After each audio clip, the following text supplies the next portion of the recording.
Hello and welcome. My name is Nick Hanson. Alongside me I have Kyle Harrigan for the 2020 Colorado State Disc Golf Championship presented by Discmania. This is your round 2 front 9 coverage presented by GAZEBO Disc Golf. Here we have the lead card of the second round. Yeah, we've got a great card lined up for you today. We've got the Soul Crusher logo here for the Colorado Disc Golf State Championships, and of course our presenting club, the Mile High Disc Golf Club here. Without them, there is no way that this event would be possible for 2020. They worked real hard to help us out. On our lead card, we've got the one and only Joe Revere, sponsored by Innova, our 5-time Colorado State Disc Golf champion at 8 down through the first round. We've got the young up-and-comer, supported by Tim Gossage, Mr. Aaron Gossage here with a 6 down through that first round.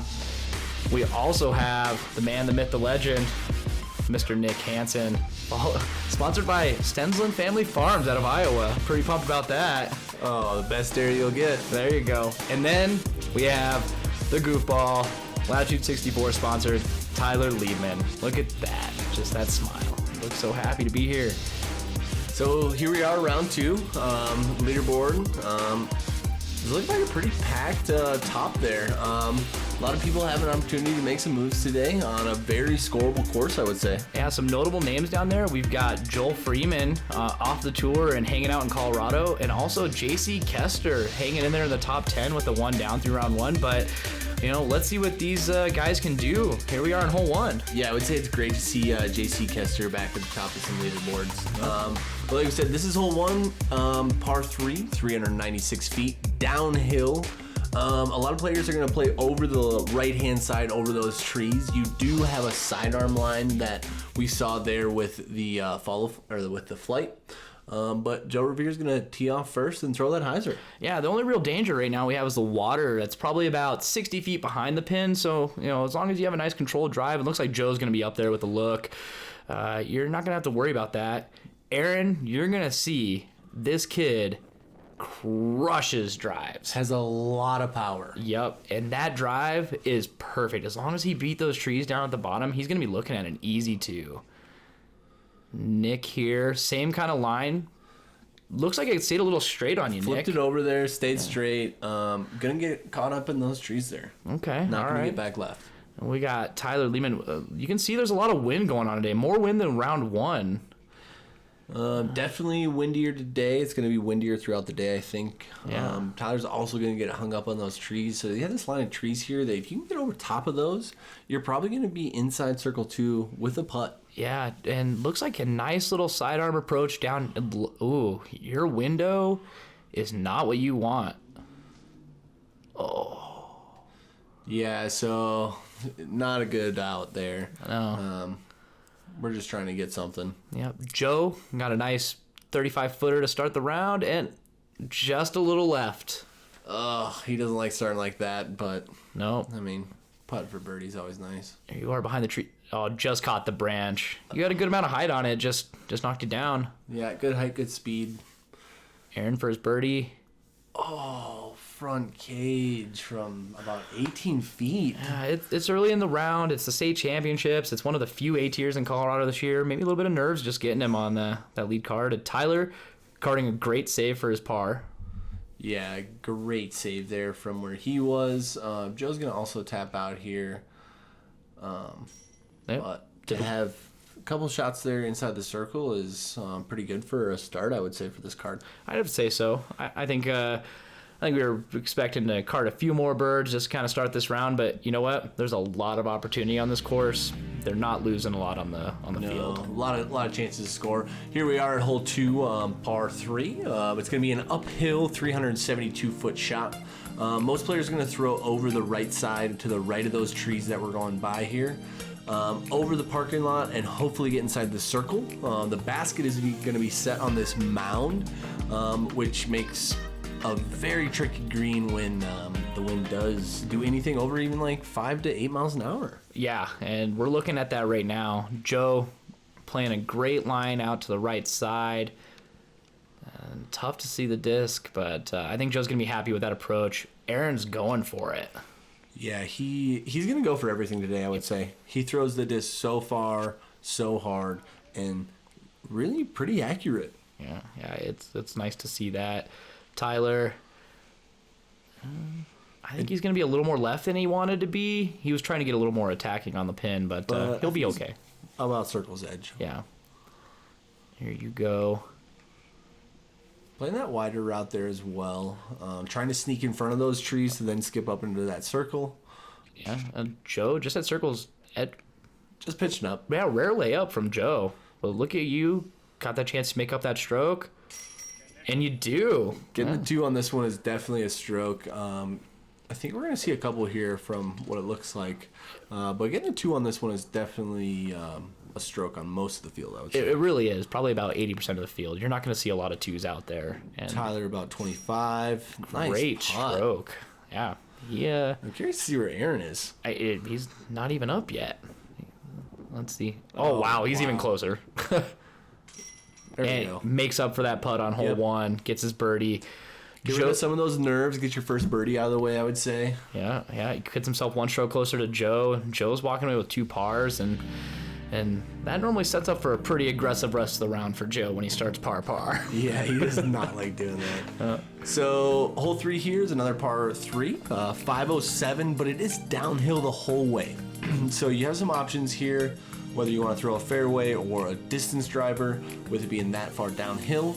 But a lot of players are going to throw the flip up or the power shot. That's going to hyzer out at the end. Yep, the trick is just not being long on the hole. There's a lot of trees and shrubs behind it, and Aaron's going to show that raw hyzer power going up and above the trees on the right side that you really see moving right now. And that tree that he's right by is going to be one of the perfect spots for it too. Yeah, he's looking good. Looks like Tyler might have had a little bit of an early release there. He's going to finish left, but... oh, yeah. Big skip. Yeah, if you can see this skip, then you're going to... Oh, hey, we got a shot tracker alert here. Uh-oh. That's something good. TL baby is what I hear there. T-Bird. Wow.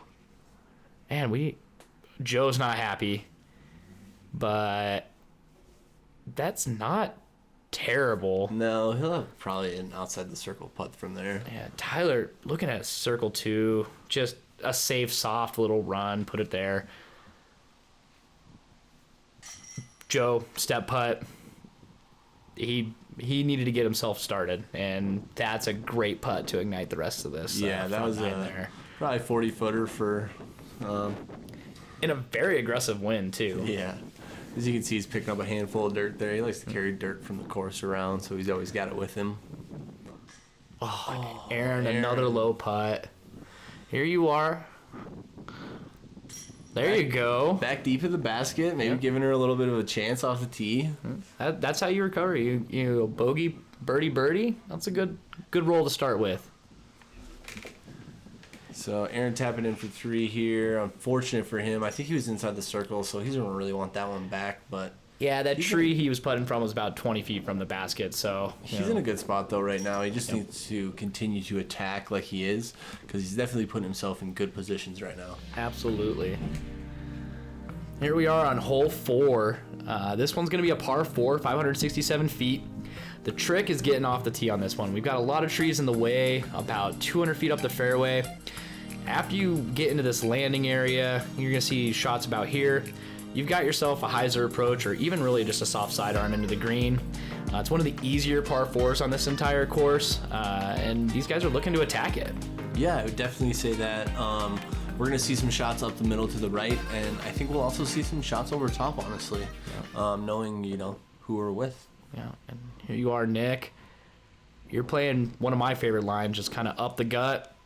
I mean, really, you want to just have an unobstructed approach, right? Yeah, just the flip-up shot up the middle. Nothing too hard. I think Joe is throwing one of his Blizzard bosses, if I recall correctly, that he just mashes on. Crushes them. And that looked like a really good drive for him. Let's see what Aaron does. Oh, wow. That's...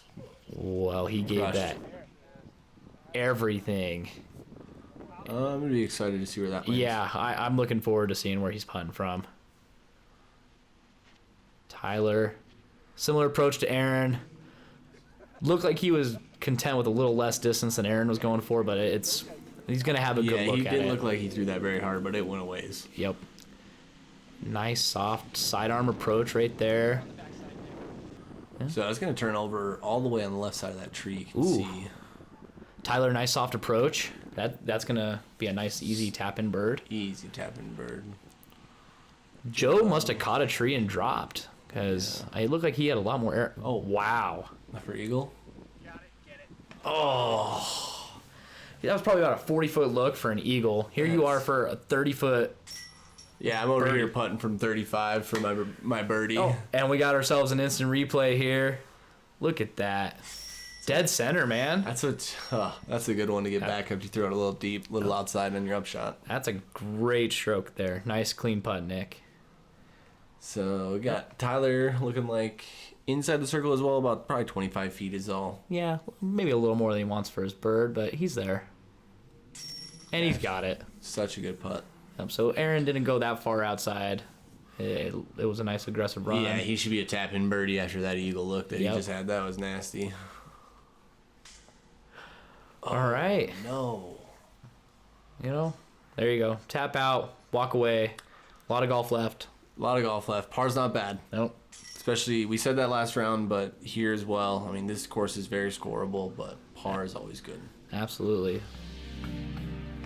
So probably one of our first must-get birdies that we're gonna have on the course. Hole 5, par 3, 291 feet. You get this little hill in front of you, but other than that, it's pretty wide open until you get to the basket, where you just have to navigate 3 trees. Other than that, you're hopefully sitting well for your birdie. Yeah, you're just wanting to get yourself so that you're not behind a tree. I mean, you can be deep, you can be short, and still have an open look at the pin. And we've got a little bit of wind going. You got the sidearm shot.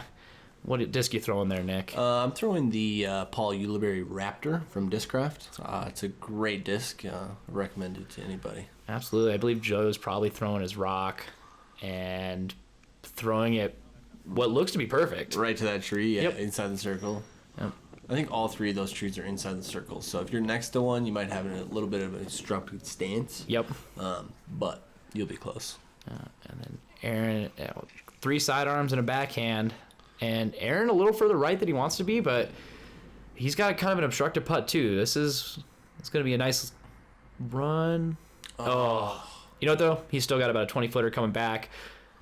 Joe got past that tree, but there's a good putt coming back, probably a 20-footer or so. So plenty of room to work with. Nice birdie for Joe.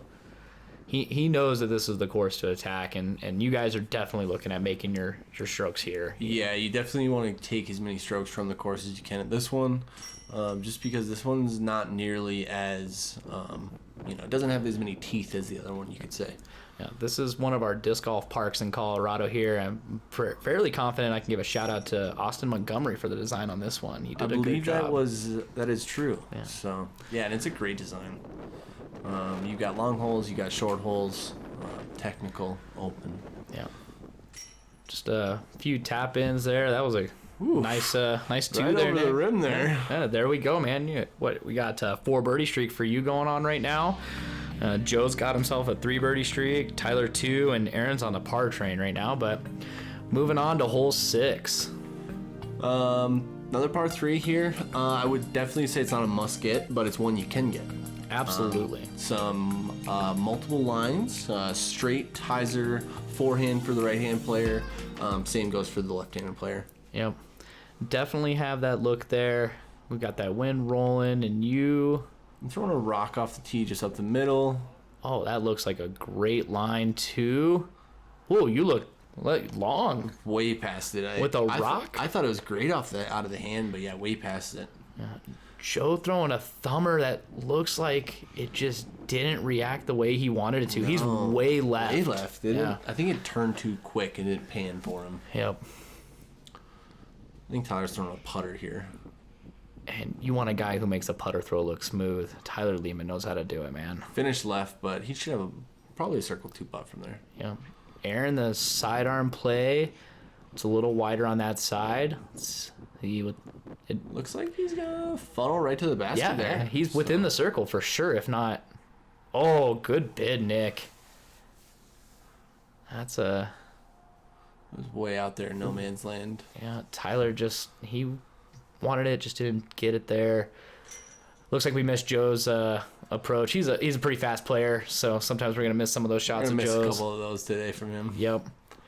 You've got yourself a tester for a comeback. Got your par. Good par save there from about circle's edge. So Yep. That was a nice, confident putting stroke, especially with the wind out there. Nice. happy to walk away with that one. Absolutely. Tyler to get his. Joe looks like he's just right on up there. It's gonna be a drop in for a par for him. Yep. Yep. Moving on. That's not an uncommon score in that hole. Generally one bird's pretty good, and then pars for the Yeah. rest. All right, so on to hole 7, which is a par 3 that is 435 feet. However, it is a very difficult par 3. Not in the terms of, a lot of, double digit or double, bogeys or anything like that, but not many twos. And, it's a tough, you're working for your 3. Yeah, you've got to really crush it and then get late fade to get up there as a right-hand backhand. For a lefty, it's a much tougher shot. It's pretty open until you get towards the green. And Aaron flipped it over. Oh, and it's crushed though. Yeah, about a good thing he hit a tree back there because he's about 100 feet from the pin, and he was still flying when he hit that tree. Still going. There you are. That looks good. Does it have the distance though? No, it's gonna hit that first grouping of trees, but it gets through. Yeah. But yeah, that's the trees you want to get around.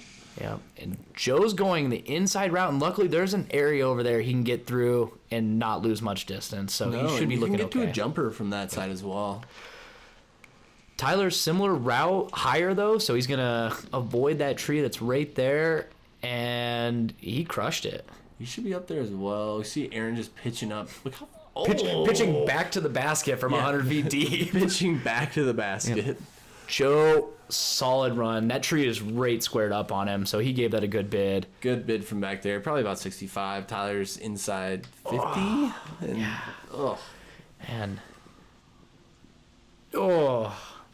this is a bonus 2. Bonus 2 for sure. Bunch of runs there. Everybody's, fine with walking away with the tree. Not much scoring separation. Yeah, you're going to walk away with that par, and you're going to be okay with it. There you go. You took your time on that, got your setup, made sure you got your 3. No need to take an unnecessary stroke right there. No. Yep. Tapping in as well. So, that's not really a score separating hole, but it is a good hole, I would say. I do like it. It's very tough. It's very rewarding when you do get the 2, but I don't think it's a 4. Yeah, especially for the pro field. Moving on to hole 8, Nick, I'm going to talk about this one. This is one of my favorite holes on the entire course. This hole was designed to be a tunnel. And so this year we did something a little different than we've done at some of the other events. We took out this mandatory, which you're going to see on the left-hand side here, that marked tree is generally a mandatory right to force the tunnel. But we had to do 25-minute tee time, so the chances of seeing the group 2 holes behind you or ahead of you wasn't there. So we opened up that left-hand side to see what scoring would do. And I'm excited to see what's going to happen because Tyler Leibman told me this line that I think is insane. And I said, nobody's ever taking it. And I'm hoping he proved me wrong right here. And I'm going to see some awesome action on it. But this par 5 is a legit par 5 with that mandatory. You're going to see some action on this top card here as Joe throws a thumber immediately left off the tee. You could hear the tree hit right off of it too. All right, Tyler caught an early tree. He told me that he was going to get further out left. Looks like we missed other drives, actually. So Tyler's throwing his upshot now. Aaron's about the same spot as him, so they must have gone a similar hyzer route. So, yeah, the 3 of us all threw that same hyzer route there. Joe's thumber pushed out into the field. Joe's all the way onto the field, which you don't get to, and you can see the basket up there. So, he's looking at still about 400 feet to get there. And looks like he's going to have an eagle putt. Look at you. That's a good spot to be. Nice sidearm into it. Got to be up there for an eagle putt as well. Okay, yeah. So maybe some branches in your way. There's definitely low hanging right there. Yep. 2 of us got out. The 2 of them got stuck. Ooh, Tyler. It looks like he's okay. It's going to be a longer putt than he wants for first 4. Aaron got up there. Yeah. Tyler. He's up there though. Should be an easy par. Ooh. I was right at that range of like jump putt or not. Yeah. Should have jump putted. Here we go with Aaron. There we go. Makes a good putt for his birdie. He's going to be happy with that. A 4 is going to be a pretty common score on this hole, especially without the mandatory. Yeah. Joe for an eagle, though. And nothing. Just at the bottom of the basket. Yep. A 3 on a par 5. He's going to be happy. He's picking up a stroke on a very large portion of the field. So very large portion. He's going to go to 13 under par. Take a 3-stroke lead on me. Yeah. And be looking to have some dominance going into the back 9 here. That's kind of a Joe strategy, right? It's not surprising from Joe Revere. He looks for that separation early so he can be comfortable and on the rest. But let's see what happens. There's a lot of scoring opportunities. This is one of those too. That's kind of a separator hole, right, Nick? Yeah, definitely a separator hole. You can get caught up super early with these trees right here. And then there's the second layer you actually have to get past before you even get to the putting green. So if you hit your line, you're going to be rewarded for that line and you're going to get up there. And if you don't, there's a good chance you could take a 4. Absolutely. All right, so Joe's got the box here. Probably throwing a rock, I would say. Yeah, it looks just up the gut. Beats the He's tree. going to hit that line. Yep. He's going to be probably circle's edge, inside the circle, I would say. Aaron's going a similar route. But it's still turning, I think? Yeah, it looks like he may have gone a little deep of the pin, but that's okay. It's really open beyond the basket. You're looking a little high. And really bad, but really lucky. Yeah, I got through everything, so you're going to have a All the way look. through. Tyler, maybe a little early release, but that left side isn't terrible. No, he's gonna hit that like second grouping of trees there, Yep. and he's really just like you saw pitching up to get his 3. Aaron just a little deep and right. Yeah, he's right there though. Joe just Deep. 25 foot. Wow. Oh. That's a rare Joe miss in the circle. You don't see that one. Ooh. Wow, Well, he's in. Doesn't matter. Can't draw a picture on the scorecard right now. we're getting a lot of action on this hole. So I'm gonna have to say that I got my luck that I get a lot of times on the course. People will say, and through the tree and next to the basket. I remember that horrible shot that netted you the birdie. Right there. As you can see, I'm pretty excited about that one. You gotta take those opportunities that you get. Absolutely, man. All right, so we're through the front 9 right now, and we've got a pretty good group and to get us rolling. Yeah, we've got a 13 under by Joe Revere, 11 under by myself, 9 under by Aaron Gossage, and 8 under by Tyler Leibman. That was the front 9 of the second round at the GAZEBO Disc Golf Course in Fort Morgan, Colorado. I want to thank all of our sponsors, and I want to thank you, Kyle. It's great having you here today. Hey, love chatting with you, Nick. All right. And we'll see everybody for the next one. See you on the back 9.